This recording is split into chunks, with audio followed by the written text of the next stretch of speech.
Hello friends, how are you doing? I hope you are doing well. It finally feels like spring where I live. Unfortunately, we do still have a lot of rainy days, but when the sun does shine, she shines bright.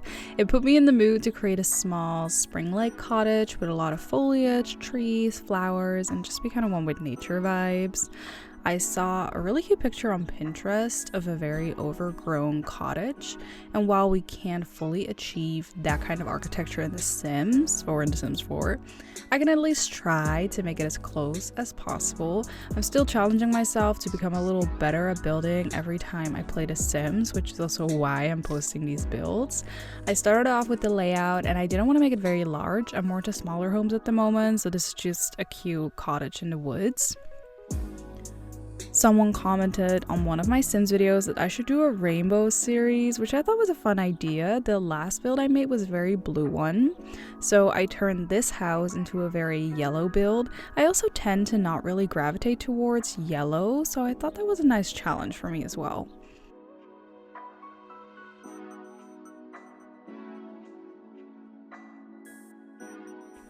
The picture that I saw had these really nice beams at the front, so I tried to recreate it as best as I could with what I have available. I've never really created something like this in The Sims before, so it was fun to try. Once I was satisfied with the layout, I added all the windows and doors that I wanted. I continued on with the rest of the house. I started with some stairs that lead up to the upper floor, which will be the bedroom, and then I continued on with the kitchen.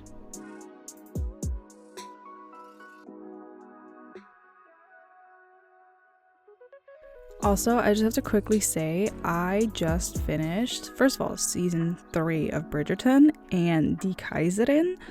Oh my goodness, how freaking good were both of those? I cannot wait for season 2 of Die Kaiserin and then season 3 part 2 of Bridgerton. Amazing. Let me know if you watch it as well.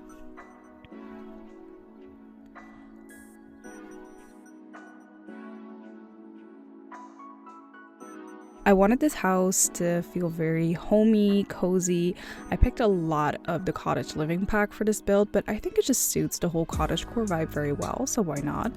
I wanted to create this little mini extra kitchen with a fridge and a washer and a dryer. I personally have this in my house as well, so this felt very normal to me. But I also thought having a fridge in this very open space layout would not work as well.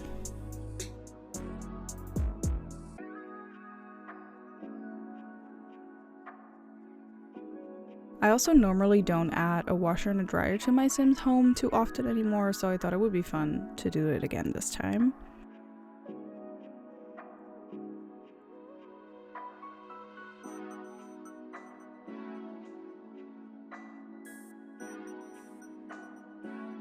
Then I added the flooring, which is a little bit more of this darker rustic wood color, and then I started to add some details to the kitchen, like a coffee maker and like a little bread box, picture, etc. After that, I wanted to start to figure out the dining table situation. And boy, was it a situation. I tried different angles. I even built a wall in there to separate some things. I just could not make this space work. And while I could have extended the house or changed the shape a little bit, I just didn't want to do that. And I ended up choosing a bar as a little dining area. I think that actually was a good solution considering this house is built for 1 or maybe 2 Sims and some cats. So I think a bar will suffice, and I think it actually also is the nicest option that I created, because just nothing worked. Literally nothing worked. It just all looked so awkward. So I ended up filling up the little gap next to the door with a plant. Thought it looked nice and it made things look less awkward.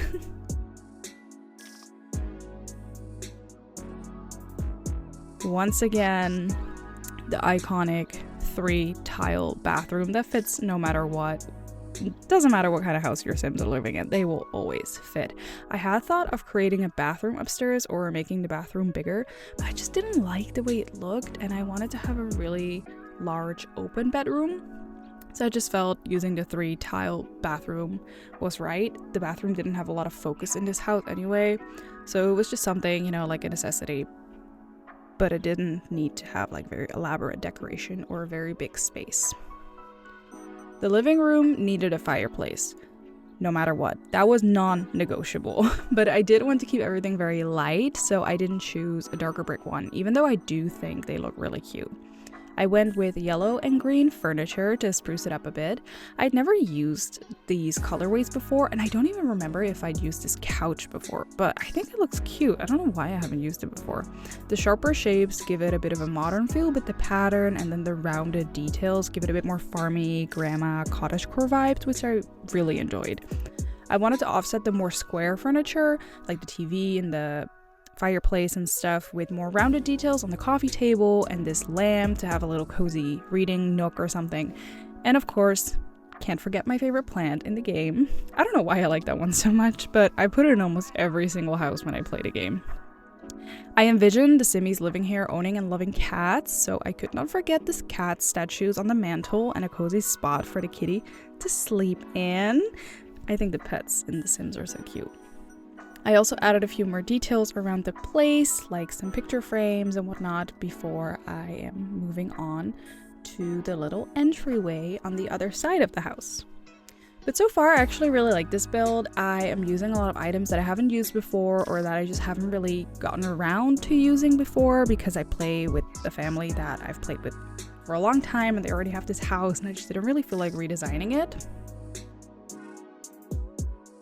I honestly don't really know if the cat bowl under the stairs is functional for the cat, but if this was real life, it would be functional for the cat. I haven't play tested this house, but that's okay, I guess. It just looks cute. I wanted a small, long table where the Simmies could throw their keys and their phone and have like a space for a row of shoes. I really like the shoe item. I think it makes the home feel very lived in.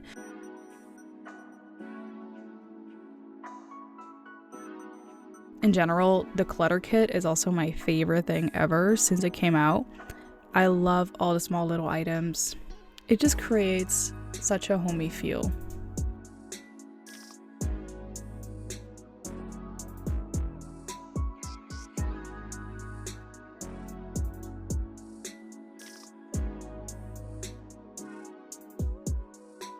Moving along upstairs, the bedroom needed a wall to separate the stairs from the actual space. It made it feel more like an actual bedroom, but I didn't want to add a door. I thought the placing was odd right in front of the stairs. It just didn't feel very realistic. And I also liked the open space, almost like it's stairs leading to the little attic in a cottage. I immediately knew that I wanted to use this bed with the branches twisted like that. It felt so cozy and so magical. I kept the rest of the room relatively simple with just some decor here and there. I didn't want to make everything feel super old and farmy, so I chose a combination of more modern furniture with glass or the steel frame mirror in combination with the dresser and the bed that have a more natural feel. Some more plants and some curtains to block out the light, a little rug to make it feel just a little bit more cozy, a little bit more warm and natural. Not natural, what am I saying? I had a hard time choosing curtains though. Nothing felt right for this window, but I did want to add some curtains, so I ended up setting for these. Feel a little bit princessy, which I thought matched the bed. I added some lights next to the bed, of course, a hamper, and an eggy bed for the kitty so they can sleep upstairs as well. And what is a bedroom without another one of my favorite plants? Not complete, that is.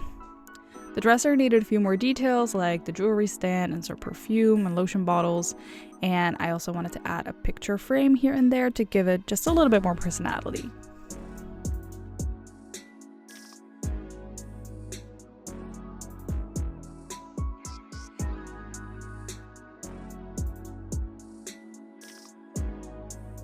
Moving on to the outside.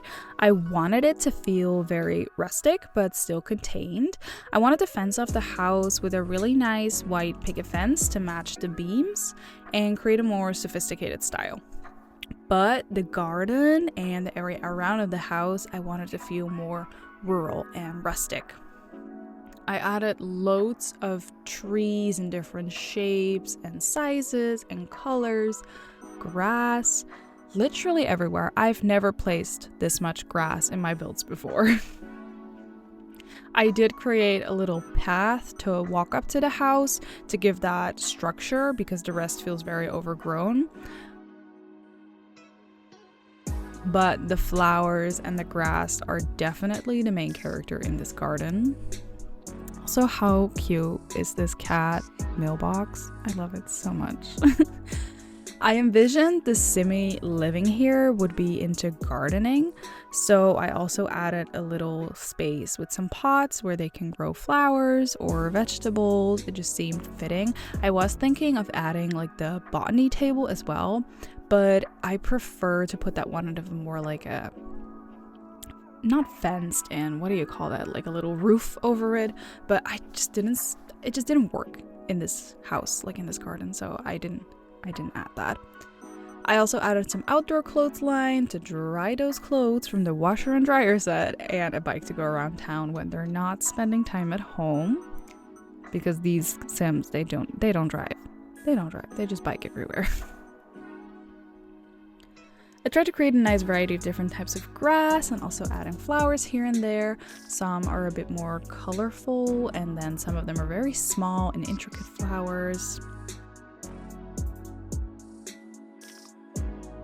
Adding details like mud around the house and around the trees just makes it feel a little bit more natural in my opinion. I also added some small lamps to the path at the end, so there is some light for when you walk back home at night. I can imagine that this area gets really, really dark at night.